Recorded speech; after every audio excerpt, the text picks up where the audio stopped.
Hello दोस्तों, Hindi mirror पर फिर से आपका स्वागत है। दोस्तों, आज की वीडियो में हम जो जानकारी लेकर आए हैं सेकेंड ईयर के स्टूडेंट्स के लिए है, जिसकी क्वारी काफ़ी टाइम से आ रही थी। आपके सिलेबस में गुमानी पंत की दो कविताएं हैं, एक तो टिहरी वर्णन है और एक फिरंगी है, तो उससे संबंधित आपके लिए वीडियो बनाई है हमने। चलिए देख लीजिए इसमें क्या क्या आप जानकारी आपके लिए लेकर आए हैं। जो दो क्वेश्चंस मैंने आपके लिए बताए थे कि यहाँ से आपके क्वेश्चंस बन सकते हैं गुमानी पंत के, और गुमानी पंत में से उनका जीवन परिचय भी पूछा जाता है, उनकी कविताओं के बारे में भी पूछा जाता है। तो दोनों ही कविताओं के बारे में अच्छे से आपको एक्सप्लेन किया जाएगा, तब तक लास्ट तक आपको बने रहना है। पहले इनका हम जीवन परिचय देख लेते हैं और सभी स्टूडेंट्स को बता देते हैं, कल जो वीडियो आपके लिए अपलोड की गई थी कि 75 नंबर का पेपर आएगा, तो आपका जो पहले पेपर आता था ईयरली वालों का वह 75 आता था, लेकिन अब 100 का नंबर का पेपर आएगा, जिसका डिस्कशन हम लाइव क्लास में करेंगे रात को 9 बजे। सभी का पैटर्न एक सा रहेगा, चाहे फर्स्ट ईयर है, चाहे सेकेंड ईयर है, चाहे थर्ड ईयर है। सेकंड पेपर तीनों का सेम है, तीनों में व्याख्याएँ आएंगी हिंदी की। पेपर सभी चारों जो पेपर मैं करा रही हूँ, चारों पेपर के बारे में डिस्कस करेंगे, किस तरह के आपके क्वेश्चंस बनेंगे और कितने नंबर का आपका पेपर टोटल आएगा। तो उसके लिए आपको 9 बजे लाइव क्लास में रहना है। बने रहिए हिंदी मिरर के साथ। चलिए देखते हैं पहले आपका गुमानी पंत का व्यक्तित्व। और जो स्टूडेंट्स हमसे जुड़ चुके हैं तो एक छोटा सा लाइक तो बनता है, करते रहिए लाइक, क्योंकि आप लाइक करते हैं तो प्रेरणा का काम होता है, और साथ में आपको जो बेनिफिशियल वीडियो मिलती हैं उसके लिए एक लाइक तो आप कर ही सकते हैं, बना ही सकते हैं। चलिए, इनका जो जन्म हुआ गुमानी पंत उत्तरांचल के प्रसिद्ध कवि हैं। इनका जन्म 1790 ईस्वी में हुआ। इनके जन्म स्थान के विषय में पर्याप्त मतभेद है। कोई जन्म इनका काशीपुर मानते हैं तो कोई इनका पिथौरीगढ़ गंगौली क्षेत्र के उपराड़ा नामक गांव को इनका स्थान मानते हैं। अगर दोनों में से अगर कोई सा एक आता है तो आप पिथौरागढ़ गंगौली लगाएंगे, अगर एक ही आता है तो फिर तो आप इसको लगाएंगे ही, और अगर ये नहीं आता, ये आता है, तो आप कोई सा भी आंसर लगा सकते हो। आगे चलते हैं। गुमानी जी का मूल नाम लोक रतन पंत बताया गया। ये प्रश्न आपका एमसीक्यू में बन सकता है। पंजी के पिता का नाम देवनिधि था। हिंदी गढ़वाली कुमाऊनी के साथ साथ उर्दू संस्कृत नेपाली ज्ञाता गुमाजी उस समय के राज्यश्रित कवि थे। उन्होंने अपना अधिकांश जीवन देवप्रयाग टिहरी व काशीपुर में बिताया था। राज्यश्रित कवि कैसे होते हैं?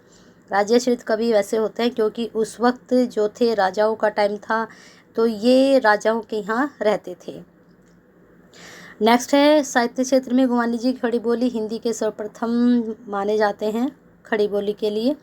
रचनाओं में संस्कृत मिश्रित हिंदी, ये वाला प्रश्न आपका एग्जाम में बन सकता है एमसीक्यू में।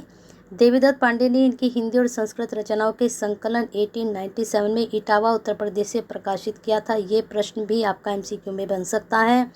इसी के आधार पर गुमानी की जो रचनाएं हैं इस प्रकार हैं: राम महिमा वर्णन, गंगा शतक, राम नाम पंचराशिका, जगन्नाथ अष्टक, राम महिमन, कलिकाष्टक, तिथि निर्णय, कृष्णाष्टक, राम शास्त्र, गंगदंडक, चित्र पद्यावली, आचार निर्णय, अशोच निर्णय आदि। इस प्रकार गुमानी जी का कर्तव्य इतिहास के शोधार्थी हेतु अत्यंत आवश्यक माना गया है। अब आते हैं गुमानी पंत का जो साहित्य है उसमें राष्ट्रीय चेतना किस प्रकार है। तो इसका तो आप स्क्रीनशॉट ले लीजिए, ये प्रश्न आपका मुश्किल ही बनेगा। अब आगे हम चलते हैं आपके दूसरी स्लाइड पर, देखते हैं किस तरह से वहाँ पर आपके जो प्रश्न हमने बताए थे आपको किस तरह से बने हैं। चलिए देखिए, इनकी जो कविता है फिरंगी वर्णन, उसके बारे में आपको बता देते हैं थोड़ा सा। ये जूम नहीं हो रहा है, चलिए ऐसे ही देख लीजिए।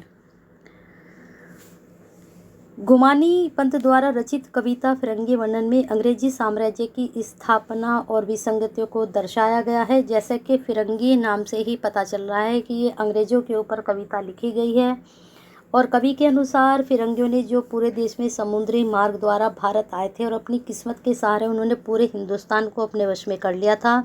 अंग्रेजी साम्राज्य में लोहा सोने से महंगा था।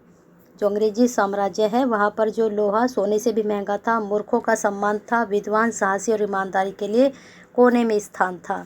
अंग्रेजों ने हिंदू मुस्लिमों में परस्पर मतभेद उत्पन्न कराने में सक्रिय भूमिका निभाई थी। उन्होंने पैसे की खातिर अपना धर्म गंवाया था। मंदिरों को तोड़कर बंगले बनवाए, महल तोड़वाकर बंदी खाने, शहरों के नक्शे तक उन्होंने बदल दिए थे।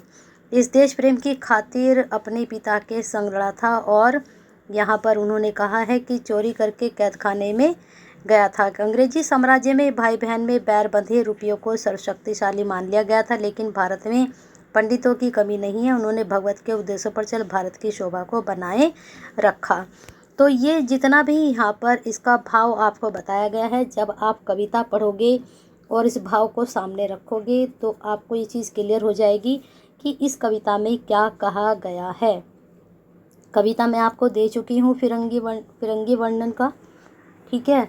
टिहरी वर्णन भी आपका है। तो टिहरी वर्णन में आपको मैंने बताया था, टिहरी में जो कवि ने देखा, टिहरी के बारे में सारी बातें उन्होंने बताई।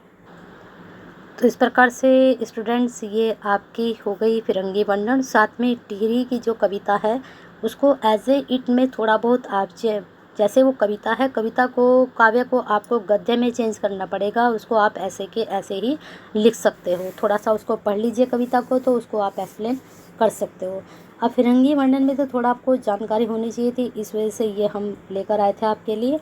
वो कविता अच्छे से पढ़ लीजिए, उसको एज ए इट आप गद्य के रूप में उसको एक्सप्लेन करोगे तो सही जाएंगे आप, ठीक है।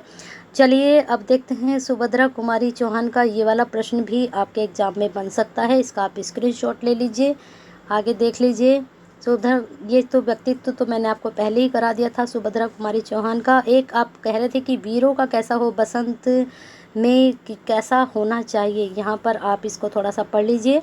वीरों का कैसा हो बसंत कविता प्रसिद्ध राष्ट्रीय चेतना प्रधान कवित्री श्रीमती सुभद्रा कुमारी चौहान द्वारा लिखी गई है। इसमें कवित्री ने दर्शाया कि अपने त्योहारों को कैसे मनाना चाहिए।